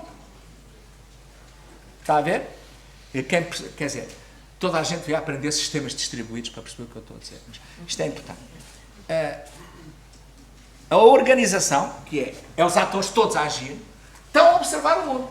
E depois vão pôr os dados do Data Lake em modelos semânticos com significado. Destes escolhem um que é a realidade naquele momento. Perante os objetivos, vão decidir, a organização decide o que é que vai fazer e a seguir age. Cá está. Clique. Agiu. Quem é que age? Os servidores de carbono e de sílica, é porque não há mais ninguém. E mudou o estado do mundo. E seguidamente, portanto, o que se passa é, há uma interação entre esta figura e esta. Estão a ver? Isto está aí, tic-tic, tic-tic. A organização faz. E a seguir quem é que age? É o servidor. O servidor muda o mundo, depois a organização observa e decide. Isto está sempre... Pronto. Isto é fácil. E mais, é assim que funciona. Ora bem, como é que a engenharia empresarial pode dar capacidade para o controle dinâmico das organizações em tempo real? Eu explico o que é tempo real. Lembram-se daquele avião da Air France que ia no Atlântico do Sul e que de repente caiu, e que andaram todos à rasca, umas horas depois, um dia depois, conseguiram dizer o nome dos pilotos? Okay. Era um avião que pararam os reatores, não sei o que se deu. Os tubos pitou. Hã? Os tubos pitou. Um medidor de velocidade. Sim, houve aí um problema. Ora bem, o que se passa é que nesse avião as turbinas estavam em tempo real a falar com a fábrica, como a maior parte dos aviões hoje tem. Em voo as turbinas estão a falar com a fábrica das turbinas, a dar dados em tempo real. E portanto, com os dados que a fábrica tinha, a fábrica já tinha elementos para saber que ia haver problema. Mas como não estava tudo integrado num cockpit único que mostrasse o estado sistémico e holístico do avião, aquilo tudo não bateu certo. O tempo real é, quando isto sucede, uma turbina para e outra, não é a altura de um gajo dizer, espera aí, qual é o código da contratação pública que eu agora vou fazer uma consulta para escolher uma consultora para vir levantar os processos do avião, já morri. não é? Tempo real é isto. É eu juntar tudo e depois ter servidores de carbono e de sílica. E os servidores de carbono são muito importantes, porque têm capacidades que os servidores de sílica não têm. São treinados para isso, têm que tomar decisões, muitas vezes, de risco, de intuição. E então, se houver mulheres, é especial, porque elas têm uma intuição extraordinária. E pronto, e conseguir ver se evita o crash. Portanto, como eu estava a dizer, a engenharia organizacional permite capacitar a organização com a instrumentação para suportar o seu modeler e por dotar a empresa do chamado self-awareness. A isto requer uma coisa que se chama cartografia empresarial ou organizacional. O que é que isto é? É o que o infante Dom Henrique fez em Sagres, pá.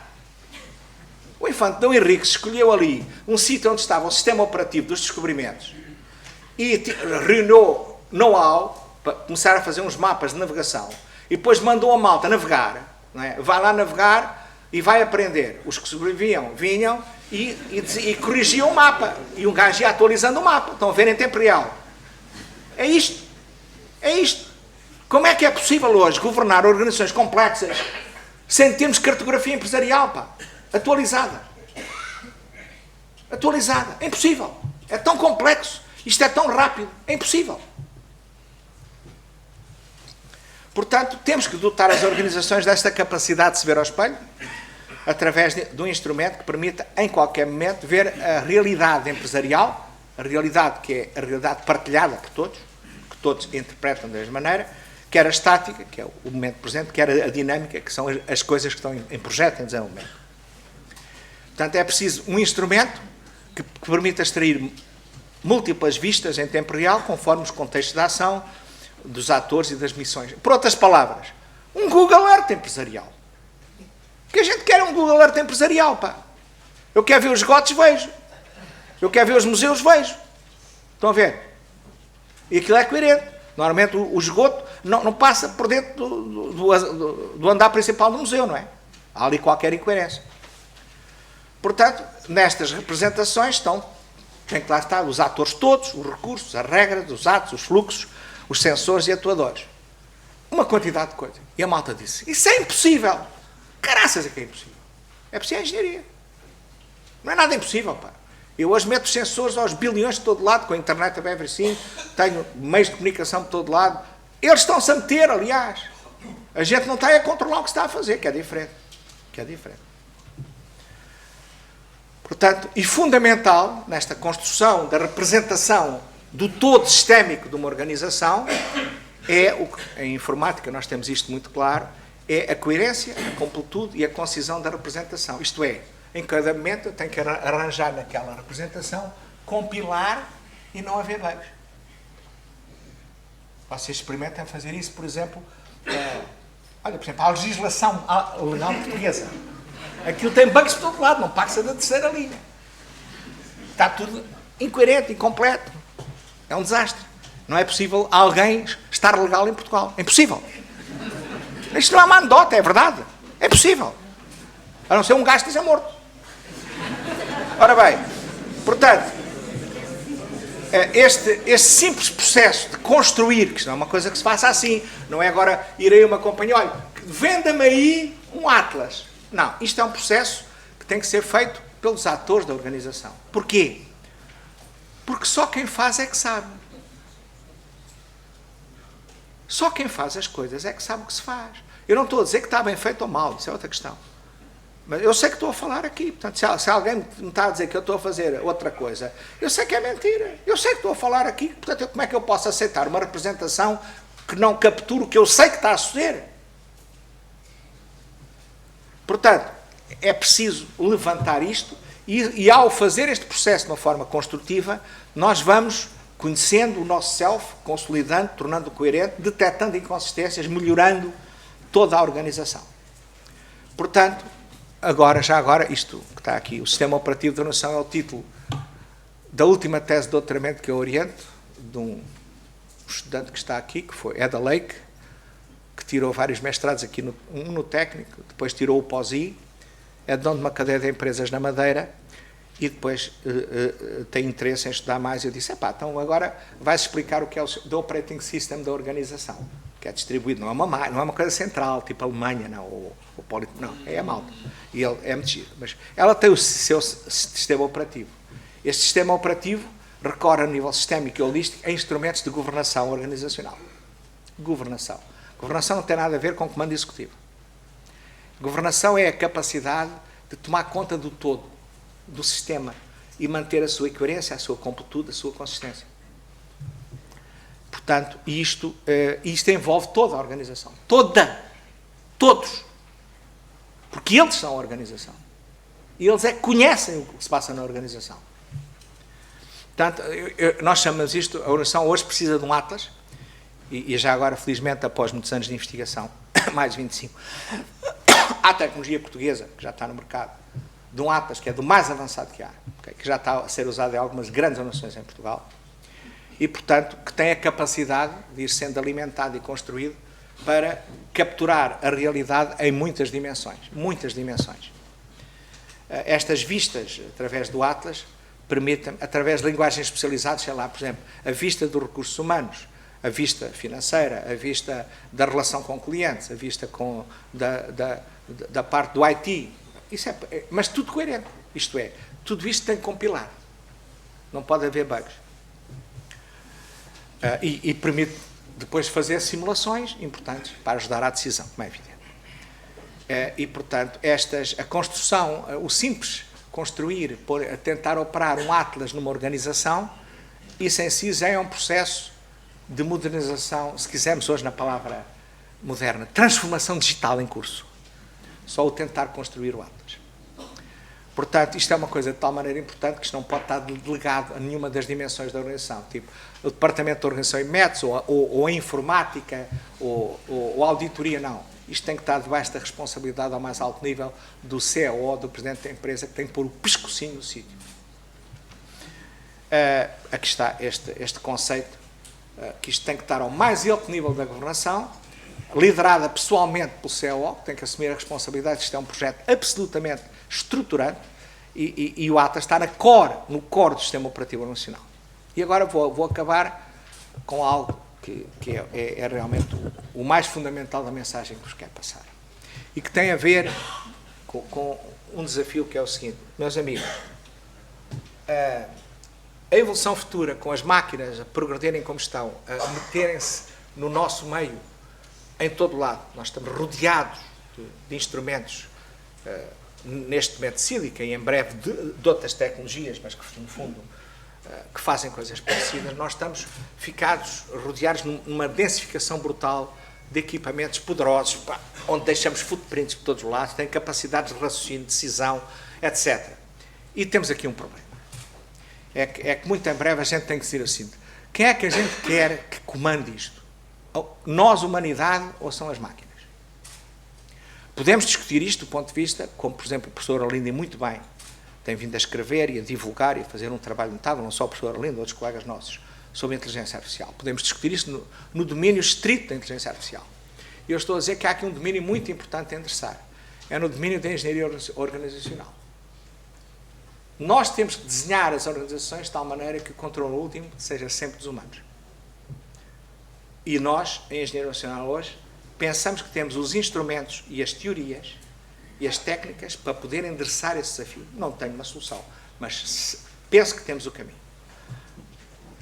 A parte mais importante desta engenharia organizacional é que nós conseguimos hoje enquadrar com rigor científico e formalização as interações entre os humanos enquanto atores da organização. O conceito de base que está por trás disto é muito simples. Chama-se a transação ontológica elementar. É uma coisa muito simples. Eu não vou mostrar bonecos, vou só explicar o que é, porque é muito simples. É assim, e já agora, a base científica disto está tudo baseado em ciências sociais, nomeadamente uma coisa chamada Speech Act Theory. Há outras que também enriquecem isto, mas esta é de base. Portanto, uma transação ontológica elementar é constituída por seguinte. Há um ator humano que quer algo, solicita algo.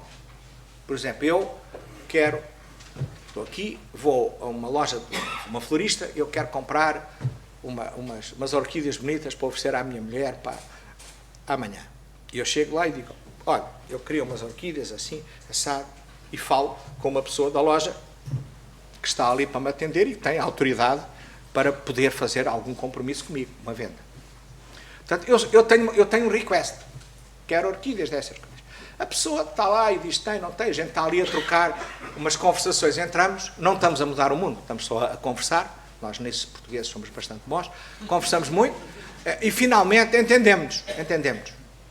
São umas orquídeas deste tipo, a pessoa diz, está bem, eu vou conseguir arranjar as orquídeas, vamos fazer isto nestas condições, então amanhã a que horas? Às 10 horas. Portanto, eu fiz um request e a pessoa fez um promise.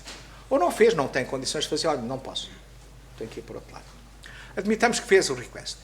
Pronto, depois a pessoa volta-se para a sua organização, seja ela qual for, e vai arranjar as orquídeas. Ou tem ali guardadas, ou não tem e tem que encomendar para estar lá no dia seguinte, ou vai roubar umas orquídeas ali ao jardim, faz o que quiser. Portanto, os meios tecnológicos que a pessoa usa para conseguir ter as orquídeas na sua posse, isto é, para realizar uma coisa que chamamos um ato de produção elementar. As orquídeas antes não estavam na posse da oração e da pessoa, agora estão. Fez-se um facto, há mudança de estado. Estas orquídeas agora pertencem à oração e estão na posse daquela pessoa. E pronto, portanto, dá-se o ato de produção elementar, independentemente da forma como foi conseguido, não interessa nada. E no dia seguinte, eu chego lá e a pessoa faz o state. Olha, estão aqui as orquídeas. Eu olho para as orquídeas e disse, sim senhora, são estas orquídeas que eu quero, aceito, transação terminada, não. Então eu pedi orquídeas, não sei o quê, deu montas, não é nada disto, não aceito, abortou. Ora bem, isto é algo fundamental. Tudo o que se passa numa organização é uma sequência de transações ontológicas elementares. Algumas das quais feitas connosco próprios, porque nós desempenhamos vários papéis. Portanto, eu no papel de professor Tribolé, posso falar no papel de marido da minha esposa e dizer, diz lá, tu marido está quieto, que tens umas coisas para fazer, portanto vais chegar atrasado a casa e não irrites. Pronto, há uma transação ali. Portanto, há transações internas, mas tudo o que sucede numa organização é a sequência de transações ontológicas elementares e dados de produção elementares. Isto estamos a ir à física elementar da organização. Estamos a ir ao nível físico elementar, que está na base da ação e dos resultados da ação, que são as mudanças de estado. Ora, o que sucede é que cada transação ontológica elementar pode ser modelada como uma simples máquina de estados. Quem não sabe o que é uma máquina de estados, peço desculpa, que também não posso explicar agora, mas a malta toda, as primeiras coisas que ensinei desde que comecei a ensinar como monitor, em 1970, foi sistemas digitais e é isto. Portanto, é uma máquina de estados simples e sabe-se que hoje no máximo conhece-se que pode ter 23 estados possíveis. Portanto, uma transação de um ato de produção pode ser representada numa máquina de estados. O que é bonito é que a representação matemática de qualquer transação nesta máquina de estados pode-se usar uma coisa chamada lógica modal de primeira ordem, com base na matemática simbólica da ciência da computação. E de repente, tará, a gente vai ao baú dos tarados da ciência da computação, tira de lá a artilharia toda e desata a fazer coisas, como por exemplo fazer encadeamento de transações e verificar se aquilo tudo bate certo, como pila é consistente. Isto é, hoje estão construídos computadores ontológicos. Agora, a segunda pessoa no mundo que trabalhou no computador ontológico é um professor nosso, o Sérgio Guerreiro, que eu orientei. E, portanto, eu consigo analisar em tempo real milhares de transações ontológicas elementares que estão em curso. E tudo isto está num nível que não tem nada a ver com a tecnologia, o que é que foi feito, se usou papel e lápis, se usou um supercomputador, nada. Que base de dados usou, não tem nada a ver com isso. Só tem a ver com a forma como os humanos assumem e cumprem compromissos ou não. O modelo da palavra de honra. Fiz ou não fiz? Cumpri ou não cumpri? Mas nada. É simples. E não fica obscurecido com a IT, a informática. Não tem a ver com isso. Mas fez ou não fez, pá. Ponto. Pronto. E, portanto, esta capacidade de manipular modelos ontológicos organizacionais é feita dinamicamente e como estou a dizer, com instrumentos tecnológicos dos quais temos hoje os computadores ontológicos. E esta parte é muito importante, isto é tudo invariante da tecnologia. Isto é fundamental. Ora bem, Portanto, a modelação ontológica numa noção captura o essencial do que ela faz, isto é, dos compromissos que ela assume e do facto que os cumpre ou não cumpre. E em que estado é que está a execução da execução do compromisso dentro da organização. Isto é possível analisar em tempo real. Já agora quero dizer que no mundo há algumas organizações que operam sistemas críticos, no meio da Europa, que já estão a usar isto a sério. Não são muitas. Portanto, esta capacidade é absolutamente fundamental para capacitar, por exemplo, a auditoria e controle em tempo real. Hoje fala-se muito de compliance e de não sei quê, mas quando vamos ver aquilo tudo, ela lambê papel. Ela lambê papéis com coisas que foram escritas, muito depois dos factos feitos, só para passar as certificações todas, porque tem puta a ver com a realidade. Só uma organização desenhada sob princípios de ontologia organizacional e dotada de observabilidade e contabilidade adequados é plenamente responsabilizável, através dos seus atores humanos, pela sua atuação na sociedade. Isto é, se nós queremos ter organizações que prestem contas em tempo real sobre atos praticados, nós temos que engenheirá-las para isso. Não acontece por acaso e muito menos não acontece por ação da Assembleia da República. Portanto, nós temos a obrigação de engenheirar as organizações e a sociedade de forma a assegurar a responsabilidade dos atos realizados, que a responsabilidade dos atos realizados é sempre imputável, de forma não repudiável e verificável em tempo útil a atores humanos concretos. Com carinha. Só com recurso à ciência e à engenharia universalal podemos configurar um futuro em que a humanidade tem controle último sobre as máquinas. Isto é, não é aceitável dizer que isto sucedeu porque foi o sistema que fez o software. Isso é inaceitável. Inaceitável. E se nós não tomarmos cuidado, estou a terminar, se nós não desenharmos, nós não fizermos o desenvolvimento do ciclo de vida das organizações, concepção, desenho, implementação, operação, manutenção, etc., evolução, com este tipo de engenharia, que é o mesmo tipo de engenharia que se faz quando se desenha uma refinaria, uma central nuclear, é o mesmo tipo de engenharia, pá. Só que a gente, as organizações, isto é tudo muito soft, e depois dizemos, ninguém sabe quem é que manda, quem é que fez isto, não há responsabilidades, porquê? Porque não estamos a aplicar engenharia a isto, mais nada. Mais nada, não estamos a aplicar o know-how que temos. E com isto termino desafiando a minha escola e a minha universidade a atacar este problema, que é um problema muito sério. Se nós não fazemos isto, dentro de muito poucos anos, temos as máquinas mesmo a controlar a nossa vida. Muito obrigado.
Eu convidava o professor António Cruz Serra, reitor da Universidade de Lisboa, a fechar a sessão.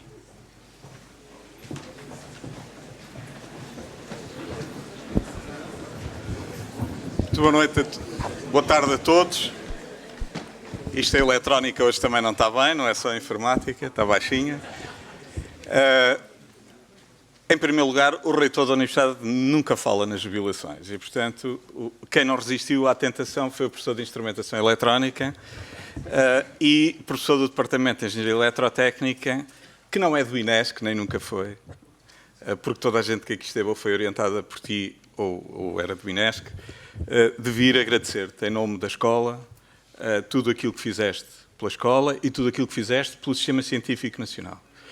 Eu conheço o José Tribolé há demasiados anos, como todos imaginam, e venho de um setor que não é um setor próximo daquele onde ele estava quando começou a fazer estas coisas. Eu acho que a criação do INESC mudou o Sistema Científico Nacional, como outras coisas mudaram também, mas acho que nós temos uma dívida de gratidão com esse momento. Eu lembro-me de ter... Eu tinha menos de 30 anos, fiz agora umas contas de cabeça e percebi que tu tinhas pouco mais de 30 anos. E convidaram-me por qualquer razão, acharam que eu devia ter jeito para qualquer coisa relacionada com os números ou com uma coisa assim, para ir a uma reunião na altura em que eles preparavam a constituição do INESC. E deu a achar que eles eram malucos, porque era uma impossibilidade absoluta conseguir que a PT, em particular, e que todos aqueles que conseguiram mobilizar fossem capazes de avançar com aquilo que veio a ser o INESC. Portanto, eu aprendi muitas coisas na vida com ele, não pratico, mas algumas das coisas, mas aprendi. Lembro-me de ter ficado estupefacto quando ele me explicou: António, negociação para o orçamento, pedimos 10 vezes mais. Eu ia ficando... Eu confesso que multiplico pelo número superior a 2, mas não... mas acho um exagero. Durante a vida cruzámos-nos muitas vezes do mesmo lado daquilo. Fundamentalmente, sempre que... Eu acho que se há algo que define o Tribolé foi o seu grande desejo de Portugal mudasse para melhor, o seu empenhamento em criar condições para isso. Acho que isso antes de tudo mais. Depois, a sua criatividade... Eu acho que a vez que a vi definir melhor foi ali pelo pé de Lince, quando ele era ministro, e que a certa altura, não sei em que circunstâncias, ele disse: o Tribolé define-se bem, atrás daquela moita salta sempre um coelho. Eu acho que é verdadeiro, e acho que te devemos muito por aquilo que fizeste e por aquilo que nos deixas. Eu tenho a certeza que ninguém rejubila por te ver pelas costas. Talvez há 20 ou 30 anos isso tivesse acontecido. Mas o tempo deu-te razão e, portanto, aquilo que eu queria dizer era que te agradecemos muito tudo aquilo que fizeste pelo técnico, pela universidade, pelo país, e vir do MIT, já agora uma homenagem ao professor Alan Oppenheim. Eu confesso que sou de uma das muitas gerações de engenheiros eletrotécnicos que estudou processamento de sinal pelos livros dele, e lembro-me de uma vez, há muitos anos, há tantos anos que isto nem parece verdade, alguém diz: o quê? Foi orientado pelo Oppenheim? Nem penses nisso. Afinal, é verdade. Afinal, é verdade. E, portanto, para os que não são da área, o professor Oppenheim é uma figura que... Eu devia, há 40 ou 45 anos, eu li os livros dele. Também fiz umas contas de cabeça e percebi que ele escreveu os livros também muito novo. E, portanto, esta palavra final, só para avisar, eu fui a 4 jubilações nos últimos 8 anos. e nunca falei, e portanto não esperem que eu possa ir, porque todos os anos se aposentam na universidade 100 a 150 pessoas, e portanto é mesmo porque é alguém que eu acompanhei a vida toda, que fez parte do meu departamento, depois do outro departamento. Lembro-me de quando criaste o departamento de Engenharia Informática, já deve ter prescrito tudo o que eu fiz na direção do departamento de Engenharia Eletrotécnica, e portanto hoje podemos falar à vontade sobre esse assunto. Confesso que há pouco, quando vi o computador da Isabela não querer andar e tal, e os informáticos todos à volta, estava aqui danadinho por dizer, ainda me lembro do dia em que estávamos a negociar o currículo da Engenharia de Telecomunicações e Informática, e ele estava a explicar, agora estou a falar para os professores, para os catedráticos de Eletrónica, que não conseguia compreender como é que os miúdos podiam sair sem aprender filtros ativos.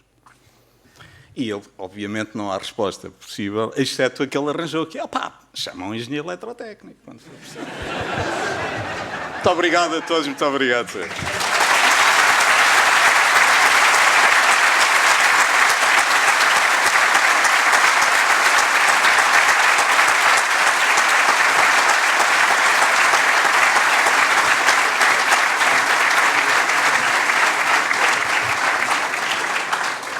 Pronto, relembro o convite para o Porto de Honra no átrio do Pavilhão Central.